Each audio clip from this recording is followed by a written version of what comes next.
अस्सलामुअलैकुम family cuisine में आप सबको खुश आमदीद। आज हम बहुत ही मज़ेदार और ज़बरदस्त सी रेसिपी के साथ आए हैं।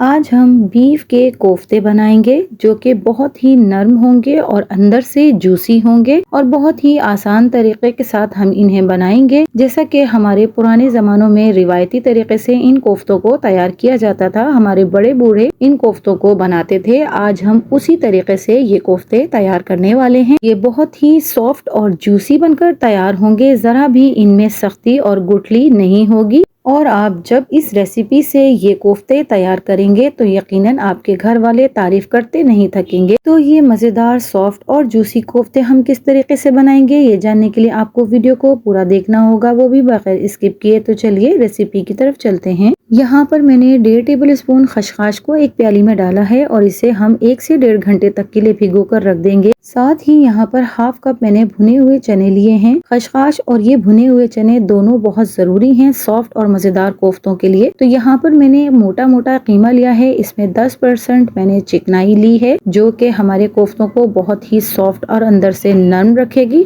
और कीमे की मिकदार हमने यहाँ पर आधा किलो ली है। इसको हमने बहुत अच्छे से बारीक पीस लेना है चॉपर की मदद से। जितना बारीक हम इसे पीसेंगे उतने ही अच्छे हमारे कोफ्ते बनकर तैयार होंगे। तो यहाँ पर मैंने कीमा और साथ में चिकनाई चॉपर में डालकर इसे अच्छी तरह से बारीक पीस लेना है। थोड़ा सा मैं पहले चॉपर को चलाकर कीमे को बारीक कर लूंगी और इसके बाद मैंने इसके साथ ही प्याज को भी चॉप करना है। यहाँ पर मैंने कीमे को हाफ पीस लिया है। अब इसमें प्याज हमने डालनी है, तो एक बड़े साइज की प्याज में मोटी मोटी काट कर इसमें डाल दूंगी और इसे भी इनके साथ ही हमने बारीक पीस लेना है। प्याज का इस्तेमाल भी हमारे कोफ्तों को बहुत ही सॉफ्ट बना देगा और ये इसको अंदर तक से जूसी रखेगा। तो हमने इसको भी इसे अच्छी तरह से पीस लेना है। मैं आपको आगे चलकर दिखाती हूँ कि हमने कितना बारीक कीमा तैयार करना है। आपने एक बार इस रेसिपी से इन कोफ्तों को ज़रूर तैयार करना है, यकीन जानिए बहुत ही ज़बरदस्त ये कोफ्ते बनकर तैयार होंगे। तो आप देख सकते हैं कि यहाँ पर हमने इस तरह से बिल्कुल बारीक कीमा तैयार कर लिया है। अब हम खसखस जो हमने भिगो कर रखी थी उसकी तरफ आ जाते हैं। यहाँ पर मैंने उसका पानी अच्छे से छान लिया है और आप देख सकते हैं प्याली में कितनी रेत है। तो खसखस के अंदर हमेशा किरकिराहट होती है, रेत होती है, तो इसे हमने इस तरह से छान कर एक कुंडी में डाल देना है और अब हमने इसको पीसना है। ये बहुत ही अहम किरदार अदा करती है हमारे कोफ्तों के जायके में। तो हमने इसको बहुत अच्छे से बारीक पीस लेना है और जब ये बारीक पीस जाएगी तो ये इस तरह से बिल्कुल मिल्की फॉर्म में आ जाएगी और इसका दाना भी खत्म हो जाएगा। साथ ही इसके हमने जो हाफ कप चने भुने हुए लेकर रखे थे उन्हें भी साथ में डालकर पीसते जाएंगे। चने क्योंकि इसको ड्राई करेंगे तो साथ में हम थोड़ा थोड़ा सा पानी शामिल करते जाएंगे वक्तन फवक्तन, और थोड़ा थोड़ा डालते हुए हमने इन पूरे चनों को भी अच्छे से पीस लेना है और एक पेस्ट की शक्ल में हमने इन दोनों चीजों को तैयार कर लेना है। तो यहाँ पर जैसे जैसे मैं इनको पीसती जा रही हूँ इनमें थोड़ा थोड़ा पानी भी ऐड करती जा रही हूँ ताकि ये बआसानी पिस सके। तो यहाँ पर हमने चने और खसखस इन दोनों को अच्छे से बिल्कुल बारीक पेस्ट की शक्ल में तैयार कर लिया है। आप देख सकते हैं कितना बारीक हमने इसे पीसा है। तो ये हमने उसमें से निकाल कर इसे कीमे में शामिल कर लिया है। पुराने वक्तों में इसे सिल पर कीमे के साथ ही पीस लिया जाता था। तो यहाँ पर अब हम एक खास मसाला इसके लिए तैयार करेंगे।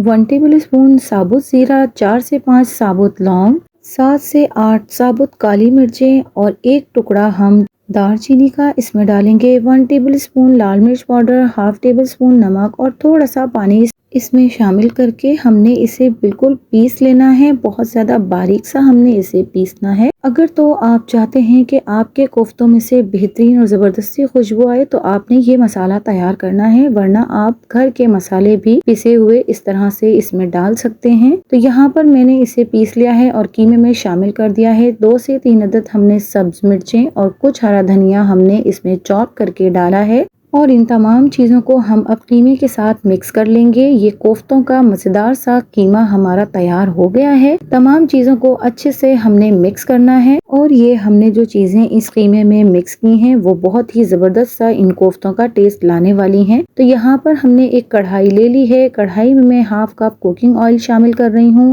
और 2 अदद दरमियानी साइज की प्याज को मैंने चॉप करके गरम ऑयल में डाल दिया है। अब हमने इसे फ्राई करना है। बहुत ज्यादा हम इसका कलर चेंज नहीं करेंगे और ना ही इसे हमने ब्राउन करना है। दरमियाना सा हमने इसे फ्राई कर लेना है। जब हमारी प्याज का थोड़ा सा कलर चेंज हो जाए 1 टेबल स्पून लहसुन अदरक का पेस्ट इसमें शामिल कर देना है। 1 से 2 मिनट तक हम इसे लहसुन अदरक के पेस्ट के साथ फ्राई करेंगे। इसके बाद हमने 1 अदद चॉप किया हुआ टमाटर इसमें शामिल कर देना है। मेरा यहाँ पर टमाटर बड़े साइज का था, तो यहाँ पर मैंने 1 टेबल स्पून लाल मिर्च पाउडर, हस्बे जायका नमक, 1 टेबल स्पून धनिया पाउडर इसमें शामिल किया है। और अब 3 से 4 मिनट तक हमने इस मसाले को भी भून लेना है और इन टमाटरों को भी अच्छे से गला लेना है।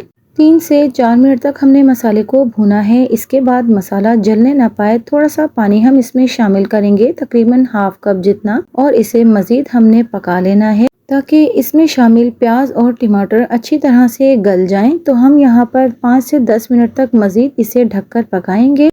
तो यहाँ पर हमारे 5 से 10 मिनट भी कंप्लीट हो गए हैं। प्याज और टमाटर बहुत अच्छे से गल चुके हैं। स्पून की मदद से हम थोड़ा सा इसे चलाएंगे और इसके बाद हमने यहाँ पर हाफ कप इसमें दही शामिल कर देना है। दही के डलते ही जो आपको ये मोटी मोटी प्याज दिख रही है वो भी मेल्ट होनी शुरू हो जाएगी और बिल्कुल मसाला यकजान हो जाएगा। तो हमने दही को भी अच्छी तरह से मसाले के साथ भून लेना है जब तक इनमें थोड़ा थोड़ा ऑयल ऊपर नहीं आ जाता। तो आप यहाँ देख सकते हैं कि ऑयल थोड़ा थोड़ा ऊपर आने लगा है।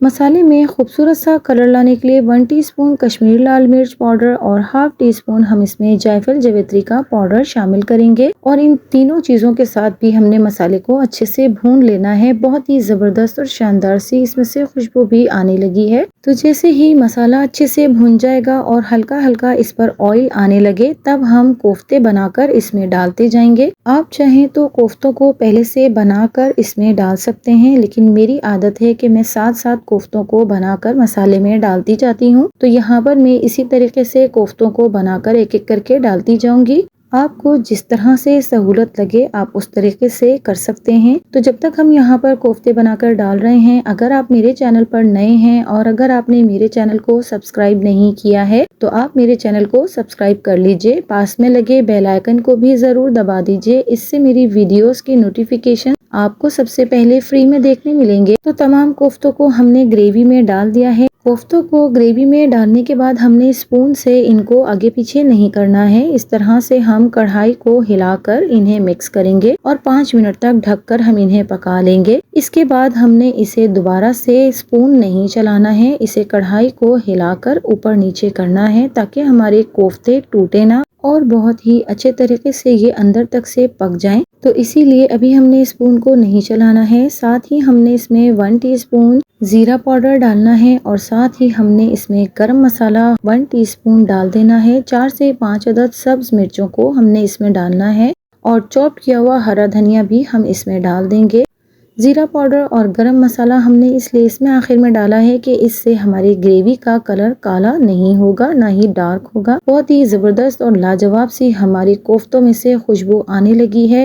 अब हमने इसमें स्पून को चला लेना है क्योंकि हमारे कोफ्ते बहुत अच्छे से पक चुके हैं। अगर हम कच्चे कोफ्तों में स्पून लगा लेंगे तो इससे हमारे कोफ्तों के टूटने का डर होता है। 3 से 4 मिनट तक हमने इसे हरा धनिया और मिर्चों के साथ भी पकाना है ताकि इन दोनों चीजों का भी बहुत जबरदस्त सा फ्लेवर इन कोफ्तों में आ जाए। तो यहाँ पर हमारे कोफ्ते बेहतरीन से तैयार हो गए हैं। इससे पहले भी मैंने अपने चैनल पर एक और कोफ्तों की रेसिपी शेयर की है, वो भी बहुत ही जबरदस्त लाजवाब बनकर तैयार होते हैं। तो यहाँ पर मैं इनमें से एक कोफ्ता उठाकर आपको दिखाती हूँ कि ये कितने सॉफ्ट और जूसी बनकर तैयार हुए हैं। अभी ये चूंकि बहुत ज्यादा गर्म है, थोड़ा ठंडा करने के बाद मैं आपको इन्हें तोड़कर दिखा रही हूँ। आप देख सकते हैं कितनी आराम से सॉफ्ट से ये कोफ्ते हमारे बनकर तैयार हुए हैं और बहुत ही मजेदार जबरदस्ती इनमें से खुशबू आ रही है। आप इन्हें अपने घर वालों के लिए और दावतों में भी तैयार कर सकते हैं। आप इस तरीके को फॉलो करते हुए मटन में भी ये कोफ्तों की रेसिपी तैयार कर सकते हैं। तो आप भी मेरी इस रेसिपी को जरूर ट्राई कीजिएगा और कमेंट्स के जरिए अपना फीडबैक भी जरूर दीजिएगा और इसे अपने फैमिली फ्रेंड्स में ज्यादा से ज्यादा शेयर भी जरूर कीजिएगा। तो अगर आपको मेरी वीडियोस और मेरी रेसिपीज पसंद आती हैं तो मेरे चैनल को लाइक, शेयर एंड सब्सक्राइब कीजिए। मिलती हूँ किसी नई वीडियो नई रेसिपी के साथ। अल्लाह हाफिज।